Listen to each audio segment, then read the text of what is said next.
Глава 1491. Эссенция инской воды и уничтожитель 5 драконов. Когда эти призрачные существа атаковали, я спрятал столько марионеток, сколько смог, но их осталось чуть больше 1000, ответила одна из фигур в малиновых одеждах. Моя ситуация еще хуже. Призрачные монархи не только были серьезно ранены самодетонацией той марионетки, но и все оставшиеся призраки в высших инских доспехах также были уничтожены способностью элемента ветра, которую ты использовал, вздохнула седовласая красавица. Что ты говоришь, госпожа Лань? Хотя мы договорились, что тебе нужно изготовить 8000 призраков в высших доспехах, чистой инской ци, которую я тебе предоставил, было более чем достаточно, чтобы изготовить это количество призрачных солдат, так что ты, должно быть, изготовила больше, чем 8000, которые ты использовала сейчас, верно? Сейчас не время скрывать такие ресурсы, сказал Лю Цзу с мрачным выражением на лице. Услышав это, седовласая красавица запнулась, и на ее лице появилось немного неловкое выражение. Я не думала, что ты знал об этом, брат Лю Цзу. На самом деле, чтобы подготовиться к непредвиденным обстоятельствам, я изготовила 500 призрачных солдат. Хотя это и не так много, их индивидуальное мастерство намного превосходит таковое у обычных призраков в высшей инской броне. Хорошо, хотя мы должны пройти еще через несколько более опасных мест в течение оставшейся части нашего путешествия, этих призраков и того, что осталось от марионеток, должно быть достаточно, чтобы привести нас к финишу.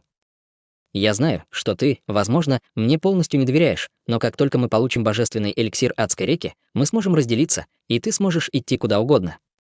Однако до этого времени я советую тебе не пытаться обмануть меня. В противном случае пеняй на себя, с угрозой в голосе сказал Лю Цзу. Другие демонические монархи также изменились в лице, но никто из них не ответил на его слова, словно они вообще не слышали его. Лю Цзу не счёл их реакцию странной. Он просто махнул рукой и сказал: «Идём». Затем он превратился в шар черного света и полетел впереди. Около дюжины высокоранговых демонических зверей внизу немедленно последовали за ним. Две фигуры в малиновых мантиях переглянулись между собой и, одновременно взмахнув рукавом в воздухе, вызвали изнутри точки черного света. Затем эти точки черного света начали светиться духовным светом разных цветов и превратиться в марионеток разных форм и размеров. Эти марионетки явно были бережно сохранены двумя фигурами в малиновых одеждах. Они не только были в совершенно нетронутом состоянии, большинство из них было чрезвычайно замысловато обработано. В этот момент седая красавица также подняла руку, швырнув черный кожаный мешочек размером с ладонь, и мешочек повернулся в воздухе, а затем выпустил порывы черного инского ветра. Из инских ветров сразу же появилась группа призрачных солдат в черных доспехах. Эти призрачные солдаты внешне были очень похожи на призраков в высших инских доспехах, но выглядели более крепкими и крупными. Издалека они представляли собой довольно грозное зрелище. Вперед! Призрачные солдаты устремились к Лю Цзу в виде полоски черного тумана под командованием седовласой красавицы. Юань Я и Ян Ли пришлось расстаться с Хань Ли и последовать за седовласой женщиной. В этот момент армия марионеток тоже поднялась в воздух и полетела на малых высотах, окутывая свое тело духовным светом разных цветов. Фиолетовая кровавая марионетка шла впереди двух фигур в малиновых одеждах, которые по-прежнему сидели у нее на ее плечах. Му Цин равнодушно взглянула на Хань Ли и улетела на своем золотом цветке. «Нам тоже пора», — господин даосист Хань Ли повернулся и обнаружил, что Цзин Линь смотрит на него с улыбкой на лице, по-видимому, намереваясь остаться с Хань Ли, чтобы следить за его действиями. Таким образом, Хань Ли бесстрастно кивнул и поднялся в воздух в виде полоски лазурного света. Золотая обезьяна захихикала и последовала за ним в виде полоски золотого света несколько дней спустя, перед пещерой посреди серо-белых горных хребтов, расположенных глубоко внутри адской реки. На месте неподвижно стояло несколько призрачных существ разных форм. Эти призрачные существа были окутаны слоем лазурного дыма, среди которых были слабые белые тени, а также массивные скелеты ростом в несколько десятков футов. Призрачная женщина в белом, которая ранее столкнулась с Хань Ли в битве, а затем внезапно ушла, была одним из тех призрачных существ. Однако все они были тяжело ранены, а их аура была крайне слабой. Даже у призрачной женщины, которая оказалась очень неприятным противником Хань Ли, не хватало руки, в результате чего она осталась инвалидом. В самом центре этих призрачных существ стояла марионетка в красных доспехах. Это была одна из марионеток в малиновых доспехах, использованных расой падёнок. По внешнему виду эта марионетка ничем не отличалась от других обычных марионеток в малиновых доспехах. Однако все призрачные существа вокруг явно выражали трепет и благоговение, по-видимому, опасаясь ее. Марионетка неподвижно стояла посреди высокоранговых призрачных существ, оценивая темную пещеру перед собой слабым зеленым светом, мерцающим в ее глазах. Через некоторое время из глубины пещеры раздался долгий вздох, а вслед за ним раздался пожилой голос. «Кажется, раса падёнок просит меня о помощи». Выражения на лицах всех призрачных существ стали серьезными от его слов, и марионетка в красных доспехах ответила: «У меня нет другого выбора, старший. Те, кто вторглись на нашу святую землю, намного сильнее нас.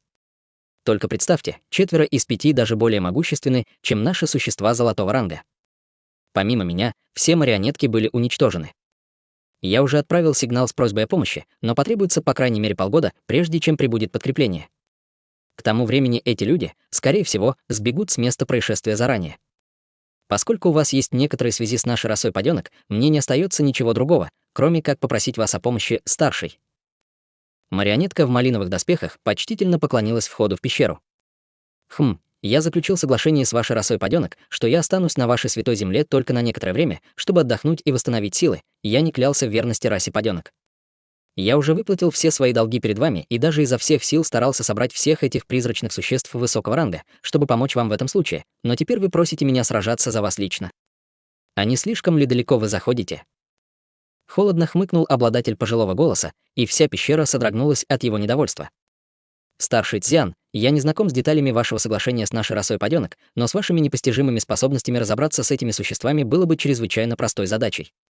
Если вы действительно не хотите уничтожать их лично, тогда позвольте мне одолжить ваш истребитель 5 драконов. Этого тоже будет достаточно», — ответила марионетка.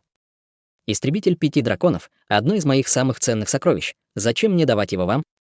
Я заплатил достаточно высокую цену старейшинам вашей расы, чтобы войти в адскую реку». Пожилой мужчина, казалось, вспомнил что-то неприятное, и его голос стал еще холоднее. Марионетка в малиновых доспехах не смела больше настаивать. Вместо этого он внезапно произвел чрезвычайно замысловатый черный пузырек размером с большой палец и предложил: «Перед моим отъездом старейшины нашей расы подарили мне небольшой пузырек с эссенцией инской воды. Я готов предложить его в обмен на вашу помощь, старший». Эссенция инской воды. Обладатель пожилого голоса, казалось, был очень ошеломлен этим предложением. Марионетка наполнилась новой надеждой, услышав изменение тона пожилого мужчины, и продолжила: «Требуется более 100 тысяч лет для того, чтобы образовалась крошечная капля этой эссенции инской воды, и даже во всем мире духов найти ее чрезвычайно сложно, что делает ее редким сокровищем». Вспышка черного света вырвалась из пещеры, вырвав маленький пузырек из рук марионетки и затянув его в пещеру, но марионетка не предприняла никаких усилий, чтобы остановить это. Это действительно эссенция инской воды. Похоже, эти старые монстры из вашей расы подёнок обвили меня вокруг своих пальцев, смиренно вздохнул пожилой мужчина. «Значит, вы согласились помочь мне, старший?» Марионетка в красных доспехах была в восторге. «Да, но я уже заключил соглашение со старейшинами вашей расы, чтобы подавить обратную реакцию инской ци в этом пространстве для вашей расы подёнок. В последнее время источник инской ци в этом месте был довольно нестабильным, поэтому я не смогу покинуть это место. Таким образом, я могу одолжить вам только мой истребитель 5 драконов», немного помедлив, ответил пожилой мужчина. «Спасибо, старший. С истребителем 5 драконов я смогу с легкостью убить этих незваных гостей», воскликнула марионетка в красных доспехах восторженно. «Хорошо, вот сокровище». Пожилой мужчина, не теряя время даром, выпустил из пещеры полоску серебряного света, которая мгновенно достигла марионетки в малиновой броне. Марионетка сфокусировала свой взгляд и обнаружила перед собой приземленный серебряный нож. Помимо того факта, что поверхность его клинка была гладкой и яркой, как зеркало, в этом не было ничего необычного. «Старший, это действительно истребитель 5 драконов?» Марионетка в малиновой броне подобрала клинок и внимательно осмотрела его с намеком на недоумение в глазах. «Хе-хе, ты беспокоишься, что я тебя обманываю?» Пожилой мужчина холодно усмехнулся. Марионетка в малиновых доспехах поспешно покачала головой и попыталась объяснить: «Я бы не осмелился так думать, просто это выглядит как обычный клинок». Однако прямо в этот момент клинок задрожал и вылетел из его рук, а затем завис в воздухе, излучая яркий серебряный свет.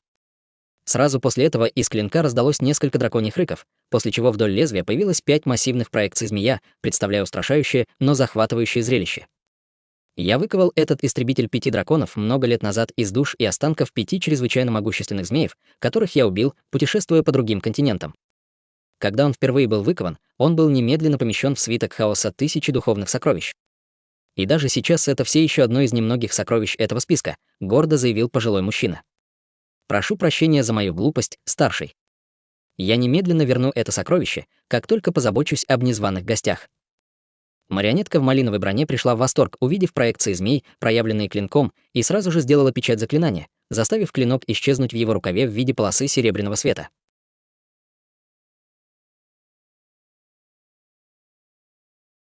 Глава 1492. Контроль. Я уже культивировал это сокровище, так что он стал единым целым с моей душой, поэтому, даже если ты заберешь его отсюда, я могу вернуть его по собственному желанию. Кроме того, ты не сможешь использовать сокровище на полную мощь, особенно в твоем марионеточном теле. Я передам тебе мантру, чтобы ты активировал его силу с помощью своего духовного чутья, чтобы управлять истребителем 5 драконов. Даже если ты не сможешь овладеть этим сокровищем, этого времени должно быть более чем достаточно, чтобы позаботиться о незваных гостях. Однако, если ты решишь это сделать, духовное чутье, которое ты вселил в марионетку, будет серьезно повреждено. Ты уверен, что действительно хочешь сделать это? Спросил пожилой мужчина. Услышав это, в глазах марионетки вспыхнули зеленый свет, и она быстро ответила: «Если мы не остановим этих посторонних, я буду наказан старейшинами нашей расы, даже если я благополучно вернусь. Лучше я рискну и пожертвую этой частью моего духовного чутья, если потребуется». «Хорошо. Раз так, я сразу научу тебя этой мантре», усмехнулся пожилой мужчина и понизил голос. Однако глаза марионетки в красных доспехах непрерывно вспыхивал зеленый свет, словно на что-то внимательно слушала. Через некоторое время марионетка выдохнула и уважительно поклонилась пещере. «Спасибо за вашу доброту, старший. Я должен поторопиться, так что я сейчас ухожу». «Не так быстро. Вот пузырек с таблетками, накорми их других призрачных существам. Как только призрачные существа восстановят свои силы, они будут тебе помогать. Эссенция инской воды, которую ты мне дал, весьма драгоценна, так что я добавлю таблетки, чтобы обмен был честным». Из пещеры вырвался порыв ветра, послав белый нефритовый пузырек в сторону марионетки. Марионетка в красных доспехах, естественно, была в восторге от этого и сразу же убрала нефритовый пузырек, а затем снова поблагодарила пожилого человека в пещере и попрощалась. Призрачные существа молча удалились за марионеткой. Тем временем Лю Цзу и другие летели по воздуху над лесом, заполненным мертвыми деревьями, как вдруг снизу их атаковала большая орда летающих скелетов. Эти скелеты выглядели останками какого-то насекомого. У всех были чрезвычайно большие передние конечности, похожие на пары массивных костяных лезвий, и их тела были окутаны шарами желтой ци. Чтобы сохранить свою магическую силу, Лю Цзу и другие воздерживались от сражения с этими скелетами насекомых. Вместо этого они использовали свои марионеток и призрачных солдат, чтобы противостоять приближающимся врагам. Ряды сабель и мечей ци пронеслись по воздуху среди порывов инского ветра, быстро рассекая этих скелетов на бесчисленные части. Однако затем последовала своеобразная сцена. Независимо от того, насколько серьезно были повреждены скелеты или на сколько частей они были раздроблены, как только они падали в мертвый лес, они полностью регенерировались, а затем снова взлетали и присоединялись к битве. Словно они обладали бессмертными телами. Хань Ли также воздержался от участия в этой битве, но его выражение лица немного изменилось от увиденного. К счастью, у них еще осталось много марионеток и призрачных солдат. В противном случае с этими скелетами было бы довольно проблематично разбираться. Неудивительно, что Лю Цзу и другие настояли на том, чтобы приготовить так много марионеток и призрачных солдат, а затем отправиться в это путешествие. Таким образом, все летели вперед, пока марионетки и призрачные солдаты держали этих скелетов насекомых в страхе, и им потребовалась большая часть дня, чтобы наконец вылететь из этого мертвого леса. Выйдя из леса, скелеты насекомых не смогли продолжить восстановление и распались на облака серого тумана, падая на землю. Скелеты, казалось, обладали определенным уровнем интеллекта, поскольку они сразу же вернулись в лес, увидев судьбу, постигшую менее удачливых товарищей, и Хань Ли был весьма удивлен этой последовательностью событий. Казалось, что этот мертвый лес должен обладать некоторыми уникальными свойствами. Если бы не тот факт, что Лю Цзу и другие намеревались продвигаться вперед как можно быстрее, у него возникло бы сильное искушение исследовать эту местность. Пролетев еще немного вперед, впереди внезапно появилось большое черное озеро. Угольно-черная поверхность озера была окутана слоем слабого зеленого тумана. Было совершенно очевидно, что это не место для пикника. Однако Лю Цзу, не обращая внимания, летел вперед, без колебаний ведя всех прямо в туман. Вскоре после этого в тумане снова раздались звуки битвы, месяц спустя все марионетки и призрачные солдаты были полностью уничтожены, а впереди их ждала стена серых горных хребтов.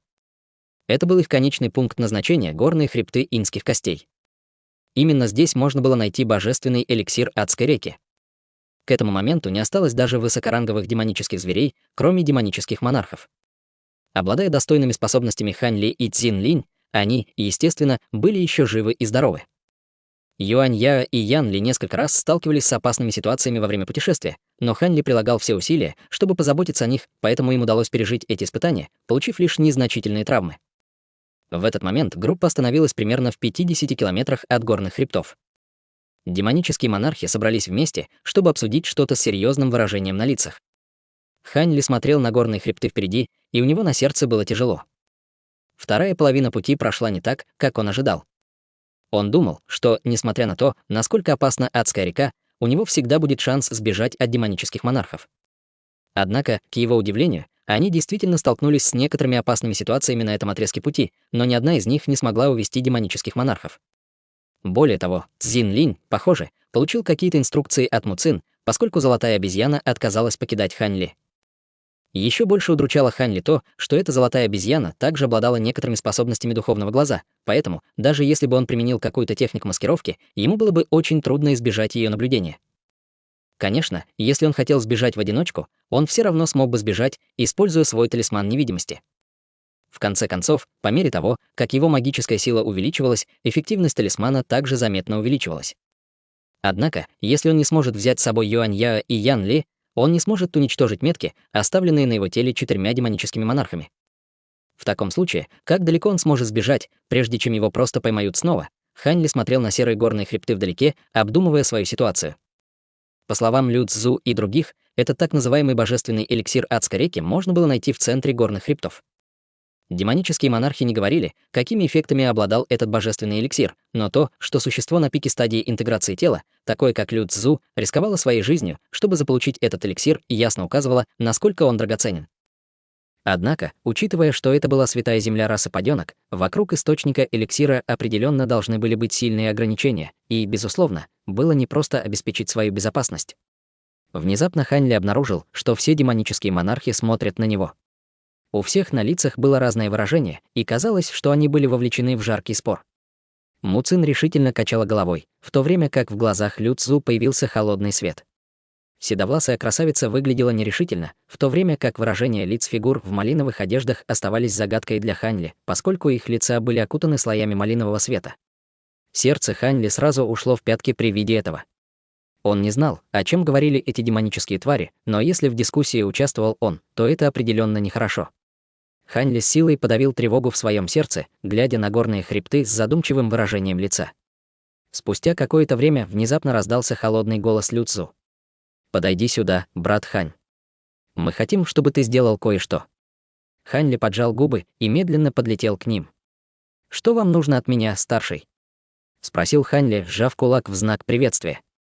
Лю Цзу оценивал Хань Ли с совершенно невыразительным выражением на лице, в то время как Му Цин и седовласая красавица имели довольно напряженные выражения.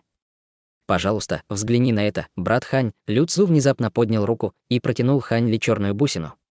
Хань Ли дрогнул, увидев этот объект, и почувствовал, что тот выглядит знакомо, поэтому подошел ближе, чтобы лучше его рассмотреть.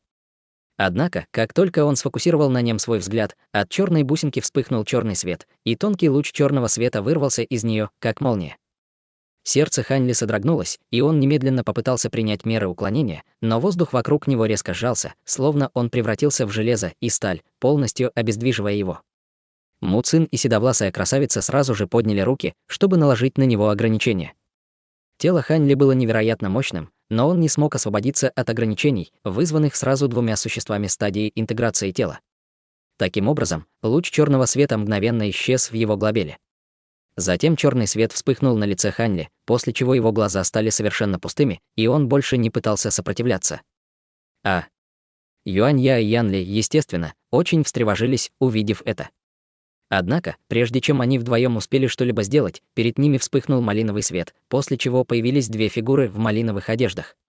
Затем они немедленно наклеили алый талисман на плечо каждой женщины, и те талисманы мгновенно взорвались, превратившись в малиновые нити, окутав 2 женщин в мгновение ока.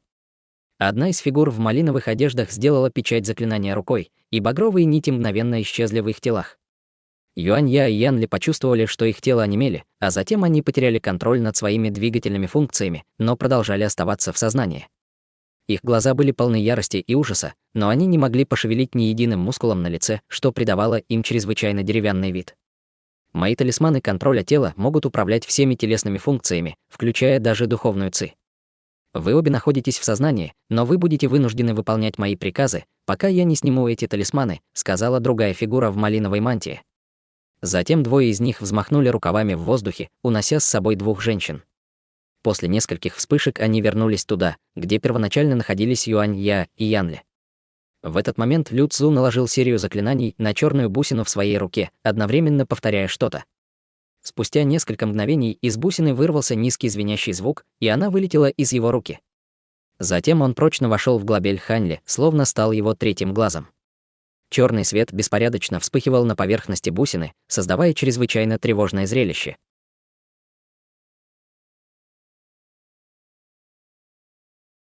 Глава 1493. Всеохватывающий флаг и адский грозовой зверь. Лю Цзу был очень доволен текущим состоянием Ханьли. Это глазное яблоко чудовища Чили было кое-чем, что я получил много лет назад.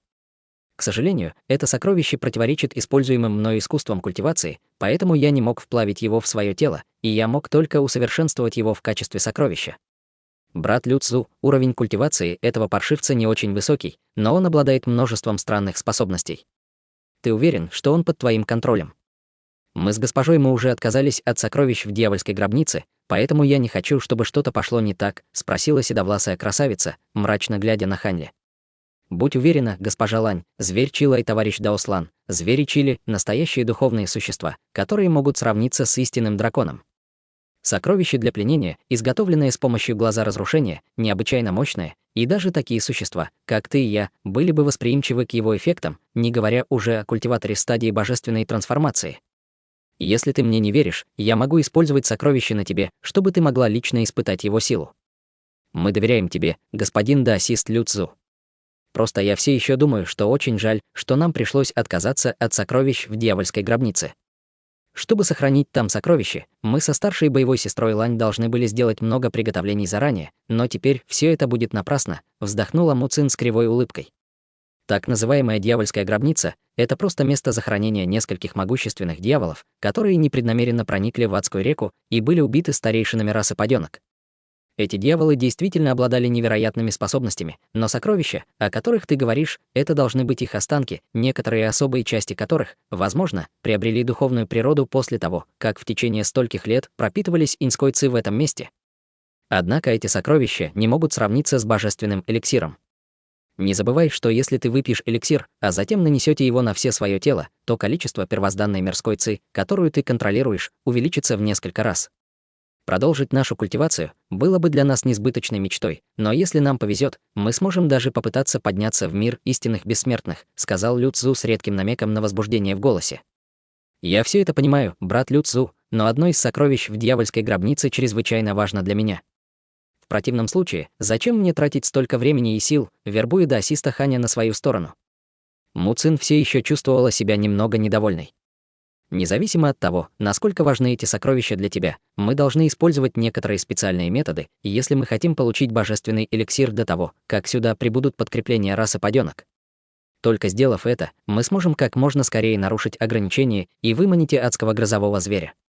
Или ты хочешь отказаться от божественного эликсира ради сокровищ в дьявольской гробнице? Холодным голосом спросил Лю Цзу.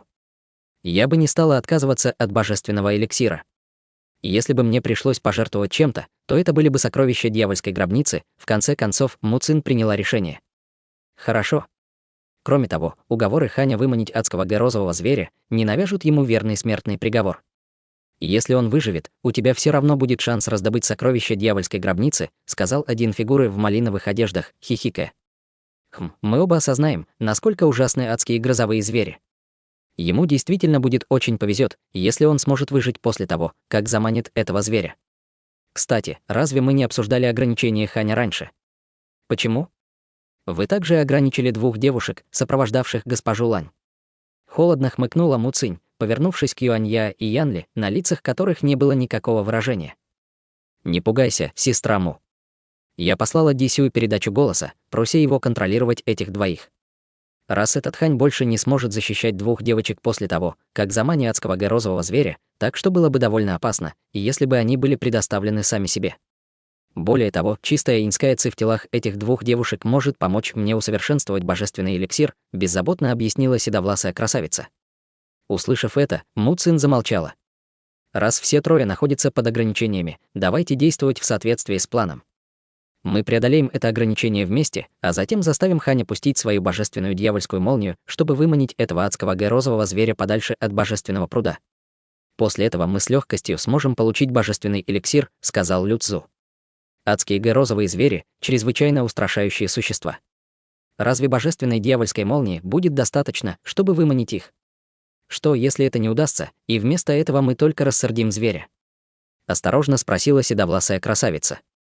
Адские розовые звери любят пожирать молнии, а божественная дьявольская молния – одна из 5 божественных молний мира духов, так как он может проигнорировать такую заманчивую приманку. Лю Цзу был совершенно уверен в своем плане. Понятно. Теперь я чувствую себя намного увереннее, кивнула в ответ седовласая красавица. Затем Дисюй повернулся к 2 фигурам в малиновых одеждах и сказал: «Господин Даосист Дисюй, последнее препятствие, с которым мы столкнемся, должно быть разрушено вами и вашей фиолетовой кровавой марионеткой. Мы изготовили эту фиолетовую кровавую марионетку только ради этой цели». Одна из фигур в малиновых одеждах усмехнулась. Лю Цзу просто кивнул в ответ. После этого демонический монарх потратил около часа, чтобы подробно обсудить свою стратегию, и, убедившись, что все мелкие детали были учтены, они полетели к серым горным хребтам вместе с Цзин Лином и оставшимися высокоранговыми демоническими зверьми. Ханьли, Юанья и Янли следовали за ними, как бездушные марионетки. Для таких демонических монархов, как они, преодолеть расстояние в 100 километров не составило большого труда, и они оказались на месте практически в мгновение ока. После входа в горные хребты на лицах демонических монархов появились серьезные выражения, и они непрерывно осматривали по сторонам свое окружение с особой бдительностью. Однако этот отрезок пути прошел на удивление плавно. Они не встретили ни одного призрачного существа, а через 2 часа прошли через небольшую часть горных хребтов. Таким образом, они прибыли в массивный кратер. Он был несколько десятков километров в диаметре, окруженный холмистыми серыми горами. Кратер в центре этих гор был окутан барьером черного света. Этот световой барьер был чрезвычайно темным, поэтому никто не мог видеть, что было внутри. Лю Цзу и остальные зависли в воздухе, внимательно осматривая этот световой барьер. В прошлый раз, когда мы здесь были, мы уничтожили большую часть призрачных существ. В противном случае, я не думаю, что эта часть нашего путешествия прошла бы так гладко, пробормотал Му Цин. Но мы были застигнуты врасплох адским розовым зверем в ограничении, и, к сожалению, в результате здесь пал господин Даосист Чжу. Этот зрелый адский розовый зверь действительно был очень устрашающим, вздохнула одна из фигур в малиновых одеждах. Давайте начнем. Мы разрушим небольшую часть этого светового барьера, чтобы выманить адского розового зверя, и после этого нам придется полагаться на тебя, госпожа Му, чтобы ты спрятала нас, серьезным голосом сказал Лю Цзу. До тех пор, пока мне не нужно атаковать, и я могу полностью сосредоточиться на поддержании маскировки, адский розовый зверь не сможет обнаружить наше присутствие. Однако эта формация очень утомительна для моей магической силы и духовной силы. Я не смогу продержаться слишком долго. Мы должны заставить этого Ханя выманить зверя как можно быстрее и как можно дальше от этого места, ответила Му Цин с торжественным выражением на лице. Я знаю об этом. Я подарю Ханю летающее сокровище из моей коллекции, чтобы повысить его скорость. Господин Даосист Дисюй, налепи на него несколько своих талисманов. Госпожа Лань, дай ему свой всеохватывающий инский флаг, уверенно сказал Лю Цзу. Услышав это, на лице седовласой красавицы появилось странное выражение: неужели мы действительно даем ему всеохватывающий флаг? Хотя это не божественное духовное сокровище, с точки зрения защитных свойств оно превосходит даже некоторые божественные духовные сокровища. Если произойдет какой-то несчастный случай, к настоящему времени ты должна знать об этом. Самая безопасная ситуация для нас будет в том, что этот малыш Хань сумеет задержать адского розового зверя как можно дольше. Ты можешь просто вернуть флаг, когда все будет сказано и сделано. Ты единственная среди нас, у кого есть такое сокровище, которое может предложить превосходные защитные свойства без необходимости больших затрат магической силы и сложных мантр, сказал Лю Цзу, нахмурив брови. Хорошо, тогда у меня нет выбора. После долгих колебаний седовласая красавица наконец уныло потерла руки, после чего вспыхнул шар белого света, и появился маленький серебряный флаг. Флаг мерцал светом, а его грани были испещрены рунами. Даже с первого взгляда можно было легко сказать, что это необыкновенное сокровище. Седовласая красавица, не теряя больше времени даром, ткнула тонким пальцем в флаг. Затем флаг немедленно полетел к Ханьли в виде полоски серебряного света.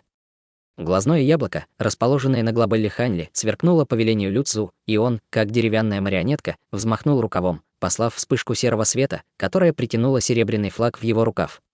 После этого он снова неподвижно застыл на месте, и его выражение лица оставалось совершенно неизменным на протяжении всего процесса, как если бы он действительно не обладал разумной волей. Сразу после этого позади него вспыхнул малиновый свет, и появилась одна из фигур в малиновых одеждах, размахивая рукой над ним. Раздалось несколько приглушенных ударов, и фигура в малиновой мантии быстро наложила на его тело с десяток талисманов. Тело Хань Ли мгновенно засветило малиновым светом, и его аура стала значительно сильнее. Почти в тот же самый момент Му Цин медленно поднялась в воздух и спустилась в неизвестное место поблизости. Золотой цветок под ней исчез в мгновение ока, и ее ноги приземлились на землю внизу. Внезапно туфли на ее ногах самопроизвольно воспламенились, обнажив пару прекрасных и нежных ступней посреди шара белого пламени. Затем она изящно провела рукавами по воздуху и, выпустив бесчисленные пятнышки света, которые исчезли в пространстве поблизости.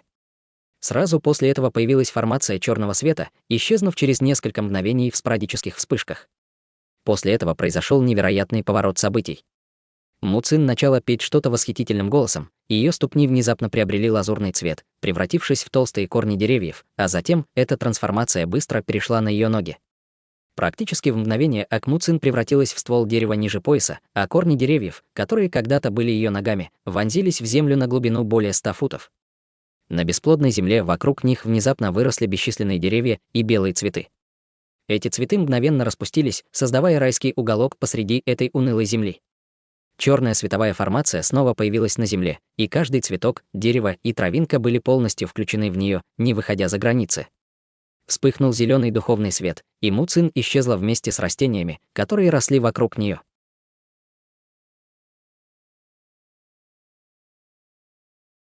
Глава 1494. Приманка. При виде этого Лю Цзу сразу же направил свое духовное чутье на местонахождение, и его глаза сразу же загорелись в ответ на то, что он обнаружил. «Хорошо. Твоя маскировочная формация действительно необычна, госпожа Му. Пока адский грозовой зверь не сосредоточит свои поиски на этой конкретной области, он никак не сможет нас найти». Затем Лю Цзу махнул рукой и полетел к зеленому световому барьеру, за ним последовали две фигуры в малиновых одеждах, фиолетовая кровавая марионетка и седовласая красавица. Вспыхнул зеленый свет, и все они растворились в воздухе, оставив Хань Ли стоять в одиночестве на месте. Несколько мгновений спустя на его глобеле вспыхнула черная бусина, и он медленно взлетел в воздух над черным световым барьером. После этого он стал неподвижно парить в воздухе на открытом пространстве. Скрытые под формацией демонические монархи достали по багровой сабле. Короткие сабли были не более 3 футов в длину, и их конструкция была весьма своеобразной. Следуя инструкциям Лю Цзу, демонические монархи быстро ввели свою демоническую силу в свои багровые сабли. На саблях сразу же вспыхнул яркий малиновый свет и задрожал, словно серия кровавых змей, извивающихся в воздухе. Багровые сабли начали издавать низкий звенящий звук. Это означало, что демонические монархи были готовы к следующему шагу. Никто не заметил, что похожий на марионетку Хань Ли внезапно незаметно пошевелил рукой в рукаве. В одной руке во вспышке серебряного света появился серебряный талисман, и около 8 лазурных бус беззвучно перекатились в другую руку. Хань Ли на самом деле не потерял контроль над своим сознанием, и он фактически сохранил свою разумную волю. Однако в этот момент он быстро размышлял о своей ситуации, не зная, что ему следует делать. Когда Му Цин и другие обездвижили его, тем самым вынудив его принять черную бусину в свое тело, он действительно думал, что у него серьезные проблемы. Однако, к его удивлению и восторгу, черная бусина заставила его сознание исчезнуть только на долю секунды, прежде чем оно было полностью поглощено глазом разрушения, скрытым в его глобеле. Таким образом, его сознание вернулось, и сам Хань Ли поначалу тоже был несколько озадачен этим. Только услышав от Лю Цзу, что эта черная бусина была глазом разрушения Чили, он понял, что произошло. Он уже обладал собственным глазом разрушения, поэтому, естественно, не было странным, что его глаз разрушения был способен аннулировать и поглотить способность, выпущенную сокровищем той же природы. Не было ничего плохого ни в плане Лю Цзу, ни в его исполнении, но он никогда бы не подумал, что у Хань Ли есть собственный глаз разрушения. После короткого периода размышлений Хань Ли решил притвориться, что находится под их контролем, в поисках возможности освободиться. Однако он был ошеломлен, услышав, что они собирались использовать его в качестве приманки для какого-то адского грозового зверя. Хань Ли первый раз слышал об этом звере, но все демонические монархи явно чрезвычайно боялись этого зверя, и это было более чем достаточным показателем того, насколько страшной должна быть эта штука. Он, естественно, не хотел становиться приманкой для такого опасного существа, но если бы он сделал что-то против воли Лю Цзу, они бы сразу поняли, что он на самом деле не под их контролем. Увидев, что у них есть захватывающее сокровище, такое как глаз зверя Чили, у них почти наверняка были другие сокровища и секретные техники, которые они могли использовать для контроля над духовным чутьем Хань Ли, и в следующий раз ему могло не повезти. Несмотря на то, что он мог использовать свое первозданное истинное дьявольское искусство, чтобы запереть свое духовное чутье глубоко в своей душе, демонические монархи могли уничтожить его душу, и это было бы еще хуже для него. Хань Ли оставался совершенно невыразительным, но его продолжали метаться в голове. В то же время он ощущал прилив огромной духовной силы в его теле. Он не знал, какие талисманы Ди Сюй прилепил к его телу, но он внезапно почувствовал, как его кровь нагревается, и духовная сила в его теле мгновенно значительно увеличилась. Это было довольно удивительно для Хань Ли. Несмотря на то, что эти секретные техники временно увеличивали уровень культивации и часто приводили к негативным последствиям, в этой ужасной ситуации было неплохо получить прирост силы. По крайней мере, преимущества, скорее всего, перевесили потенциальные недостатки. Вдобавок ко всему, врученный ему всеохватывающий флаг, скорее всего, также был весьма необычным сокровищем, о чем свидетельствовало нежелание седовласой красавицы с ним расстаться. Он не знал, можно ли усовершенствовать это сокровище, или же седовласая красавица намеренно воздержалась от этого, но в нем не было и следа духовного чутья. Во вспышке белого света маленький флаг появился на ладони Хань Ли.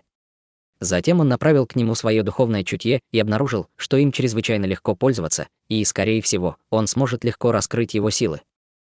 Видя, как Лю Цзу просил седовласую красавицу отдать ему это сокровище, было совершенно ясно, что оно сможет хоть немного помочь ему противостоять атакам адского горозового зверя.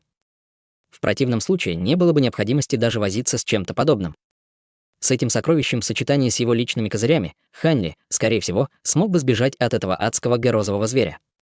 Адский горозовый зверь, скорее всего, не был особенно быстрым существом, что позволило ему существенно увеличивать расстояние между ним и собой. В противном случае демоническим монархам не было бы никакого смысла использовать Хань Ли в качестве приманки, если бы его просто догнали и убили в считанные секунды. Если он пойдет против воли Лю Цзу и его прикрытие будет раскрыто, даже если есть шанс, что он сможет сбежать, эти метки будут постоянной головной болью. Таким образом, было лучше рискнуть и продолжать притворяться, что он находится под их контролем. Как только он сможет сбежать от адского горозового зверя и отделиться от демонических монархов, он сможет временно подавить метки на своем теле, тем самым делая невозможным определение его местоположения. После этого он сможет найти возможность спасти Юань Яо и Ян Ли, они были ключами к его свободе. Хотя лицо Хань Ли оставалось совершенно невыразительным, он, наконец, принял решение. В этот момент Лю Цзу и остальные, наконец, начали действовать. Все багровые сабли в унисон двинулись вперед, взорвав несколько толстых столпов багрового света, которые с неистовой мощью ударили в черный световой барьер. Было совершенно ясно, что эти багровые сабли были изготовлены демоническими монархами исключительно с целью разрушения этого ограничения. Как только малиновые столбы света ударили в световой барьер, он создал образы, похожие на бросание камней в стоящую воду. Весь световой барьер внезапно задрожал и издал слабый звенящий звук. Внезапно из-за светового барьера раздалось низкое звериное рычание, за которым последовала серия взрывных раскатов грома, которые становились все ближе и ближе. Выражение лица Лю Цзу потемнело, и он быстро вытащил свою малиновую саблю, крикнув: «Он приближается!» «Хватит!» Другие демонические монархи также поспешно прекратили свои атаки. Почти в тот же самый момент малиновая сабля Му Цин мгновенно исчезла, после чего она сделала печать заклинания руками. Из ее нижней части тела вспыхнул зеленый свет, и она активировала свою формацию под ногами. Разразился огромный взрыв невидимой силы, полностью скрывающий их ауры. Издалека казалось, что там ничего нет. В этот момент из глобели Хань Ли вспыхнул черный свет, и он получил еще один приказ от Лю Цзу через глаз разрушения. Хань Ли, как деревянная марионетка, потер руки вместе, и раздался громкий удар грома, окутав все его тело слоем золотой молнии. Затем он пошевелил рукавом, и маленький серебряный флаг полетел в воздух. Не требуя никаких ручных печатей или заклинаний, флаг немедленно трансформировался в черно-белую духовную ци, которая окружила Хань Ли, образуя серию инь-яньких проекций разных размеров. В то же время горозовые крылья Хань Ли появились на его спине, и он расправил их, готовясь улететь в любой момент. Внезапно серебряный свет вспыхнул на поверхности черного светового барьера, и барьер был внезапно разорван на части серебряной молнии, толщиной с резервуар для воды. Затем дуга серебряной молнии закружила в воздухе, и казалось, что в ней что-то таится. Прежде чем Хань Ли получил возможность хорошенько взглянуть на это, настойчивые наставления Лю Цзу были переданы прямо в его духовное чутье, и он просил его бежать изо всех сил. Хань Ли немедленно распахнул крылья, получив эту инструкцию, и исчез с порывом ветра. Только тогда дуга рассыпчатой молнии отступила, обнажив черного демонического зверя размером с лошадь. Внешне зверь напоминал волка, но его спина была покрыта чешуей, а на голове у него был серебряный рог. Его глаза сверкали золотистым цветом, а вокруг его тела вращались 4 толстые дуги серебряных молний.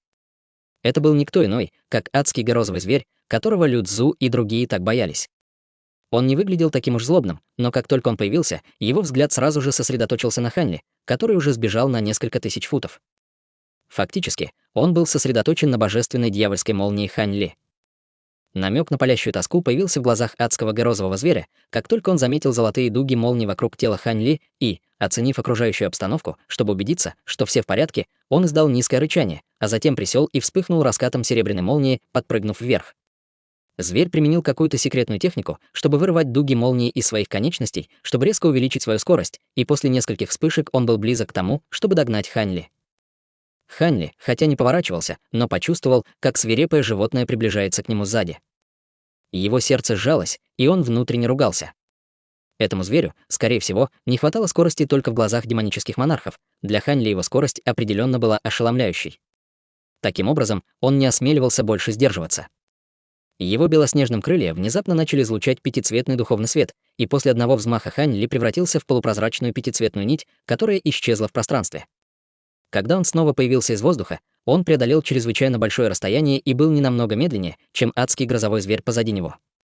Таким образом, двое из них умчались вдаль, исчезнув в мгновение ика. Спустя некоторое время вспыхнул зеленый свет, и демонические монархи снова появились. Мы должны поторопиться. Этот Хань не сможет выиграть нам много времени, так что давайте как можно скорее позаботимся об этом ограничении. Демонические монархи снова размахивали своими алыми саблями, возобновляя атаку на световой барьер. В этот раз столбы багрового света мгновенно превратились в серию алых змеев, и эта волна атак была явно намного более мощной, чем предыдущая. В то же время над головой Лю Цзу появилось массивное насекомое. Проекция открыла пасть и выпустила столб черного света, в то время как фиолетовая кровавая марионетка также увеличилась в размерах по велению фигуры в малиновой мантии. Му Цин мгновенно вернулась к своей человеческой форме и также взмахнула своей алой саблей в воздухе, выпустив несколько полос малинового света, которые в совокупности сформировали массивную проекцию сабли, которая устремилась прямо к световому барьеру.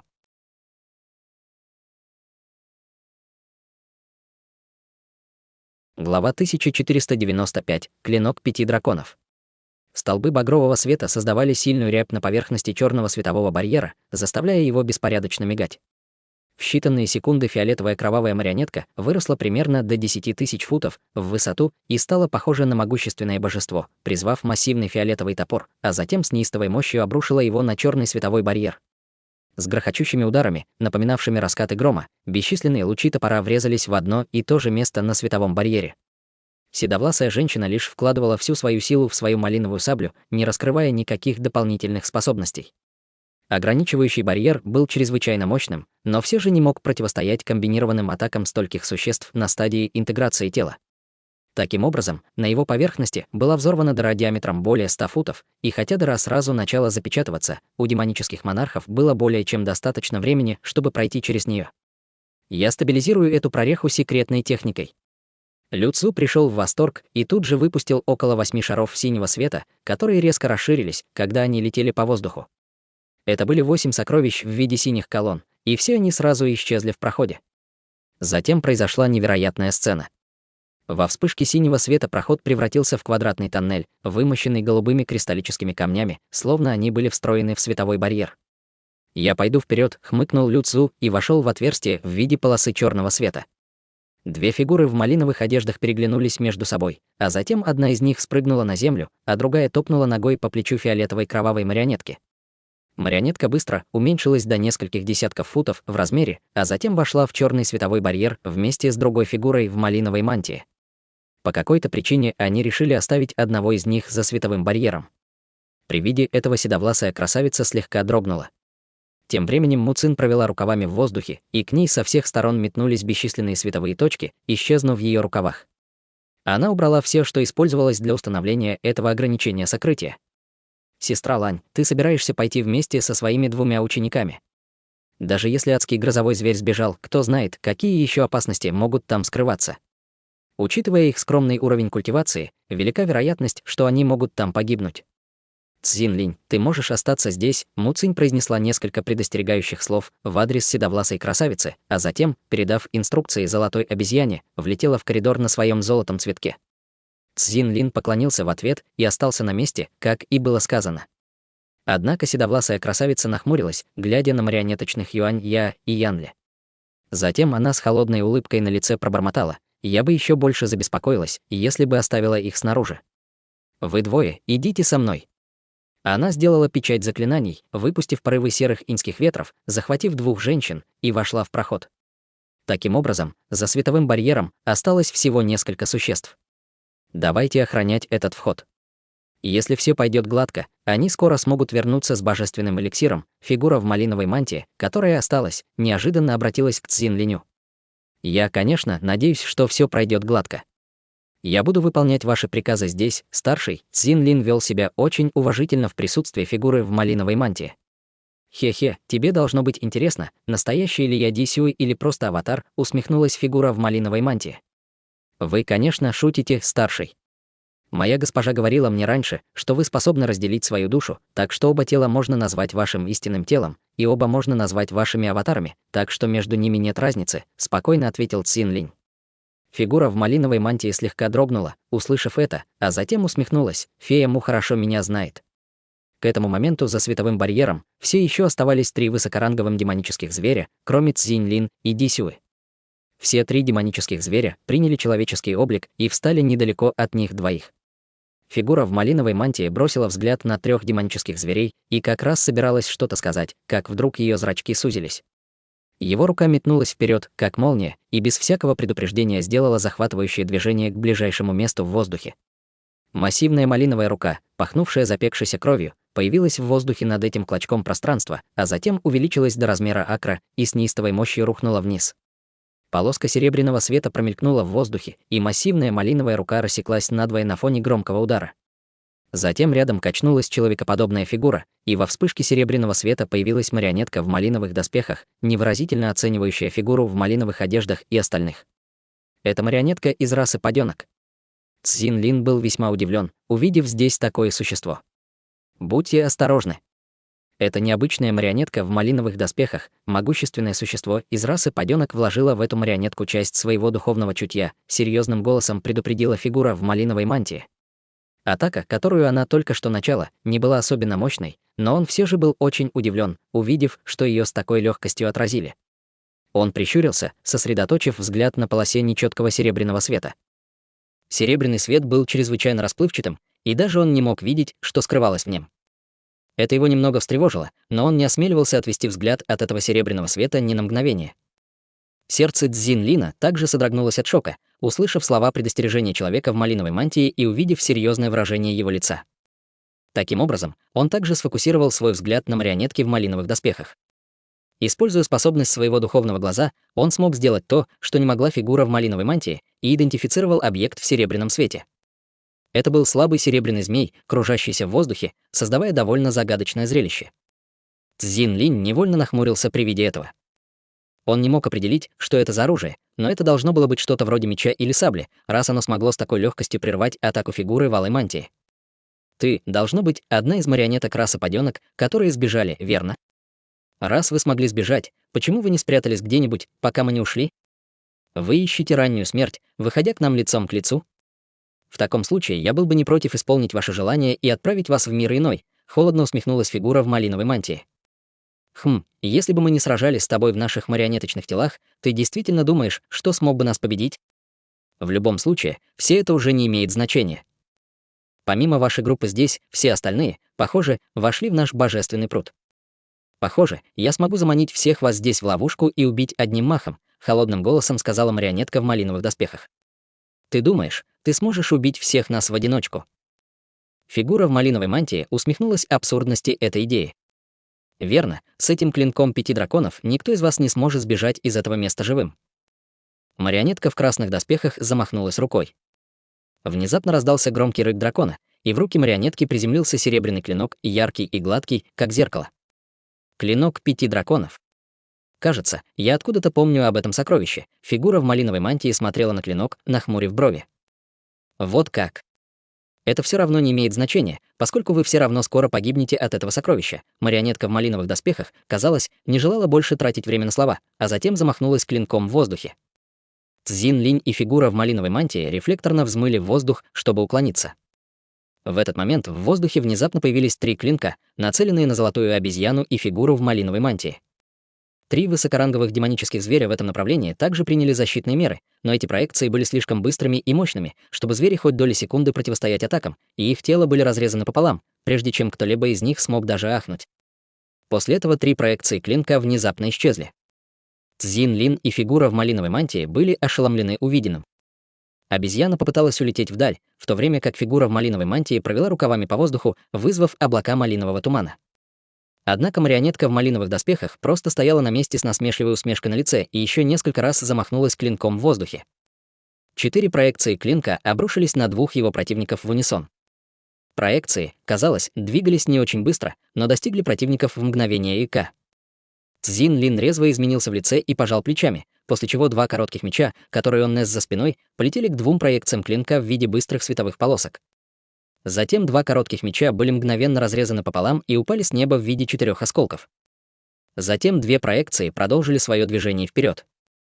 2 коротких меча обезьяны, по-видимому, никак им не помешали.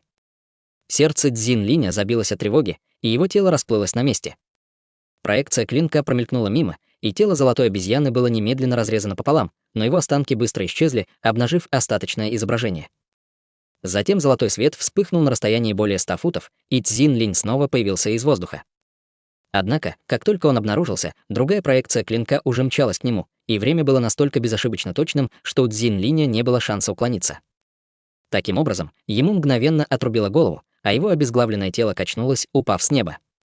Тем временем марионетка в малиновых доспехах сделала хватательное к серебряному клинку в другой руке. Из него появился шар зеленого пламени, внутри которого была заперта миниатюрная золотая обезьяна с испуганным выражением лица. Марионетка в малиновых доспехах холодно захихикала, и на поверхности клинка вспыхнул серебристый свет, а миниатюрная обезьяна испустила крик боли, превратившись в ничто в зеленом пламени. Только тогда марионетка в красных доспехах обратила свой взор в другую сторону. Там фигура в малиновой мантии выпустила огромное пространство кровавого тумана, который охватил примерно акр площади вокруг его тела. 2 клинка летали в воздухе, как пара смертоносных орудий, но фигура в малиновой мантии до сих пор могла уклоняться от них, хотя и с трудом. Зеленый свет вспыхнул в глазах марионетки, и она холодно хмыкнула, внезапно подбросив клинок в воздух. Из клинка внезапно вырвался яркий серебряный свет, и в воздухе взорвались бесчисленные проекции клинка, и в этом случае даже фигура в малиновой мантии была сильно встревожена. Она немедленно бросилась к ближайшему синему проходу, ясно осознав, что этот вооруженный саблей противник не был тем, кому он мог бы противостоять. Однако, без ведома фигуры в малиновой мантии, клинок 5 драконов только начинал по-настоящему обнажать клыки. Марионетка в малиновых доспехах сделала печать заклинания, и все проекции в воздухе исчезли. Затем из самого серебряного клинка раздался громкий раскат грома, и затем он превратился в 5 змей разных цветов. Все они закружились в воздухе, превратившись в 5 массивных полупрозрачных клинков, а затем одновременно исчезли на месте. В следующее мгновение 5 массивных клинков появились прямо над проемом синего тоннеля, спустившись вниз, направились прямо к облаку кровавого тумана, которое только что добралось до входа.